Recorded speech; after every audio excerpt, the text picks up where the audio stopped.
अल्लाह की रहमत कभी मायूस नहीं करती। बिस्मिल्लाह रहमान रहीम। अस्सलाम अलैकुम रहमतुल्लाहि व बरकातहू। क्या आपने कभी सोचा है कि अल्लाह ताली हमें इतनी बेशुमार नामतें क्यों अता फरमाता है? हम सुबह आंख खोलते हैं, सांस लेते हैं, पानी पीते हैं, रिज्क खाते हैं, अपने घर वालों को देखते हैं। ये सब अल्लाह की रहमत है, मगर अक्सर हम इन नामतों को मामूली समझकर उनका शुक्र अदा करना भूल जाते हैं। कुरान मजीद हमें बार बार याद दिलाता है कि अल्लाह ताली की रहमत हर चीज पर छाई हुई है। अगर इंसान एक लम्हे के लिए भी गौर करे तो उसे एहसास होगा कि उसकी पूरी जिंदगी अल्लाह के एहसानात से भरी हुई है। एक शख्स ने एक बुजुर्ग से पूछा, मैं अल्लाह का शुक्र कैसे अदा करूं? बुजुर्ग ने फरमाया, जब तुम्हें कोई नामत मिले तो उसे अल्लाह की अता समझो, और जब कोई आजमाइश आए तो सब्र करो। यही मोमिन की पहचान है। हमें यह भी याद रखना चाहिए कि दुनिया हमेशा रहने वाली जगह नहीं।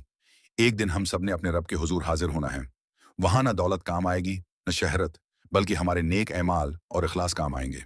इसलिए आज ही अपने दिल को कुरान के साथ जोड़ें, नमाज की पाबंदी करें, वालदेन के साथ हुस्न सलूक करें, लोगों के हुकूक अदा करें और हर हाल में अल्लाह का शुक्र अदा करें।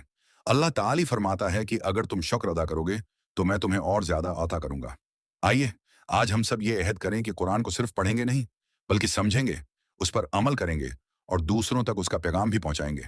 अल्लाह ताली हम सबको कुरान करीम की रोशनी में जिंदगी गुजारने की तौफीक अता फरमाए। आमीन या रब्बिल आलमीन।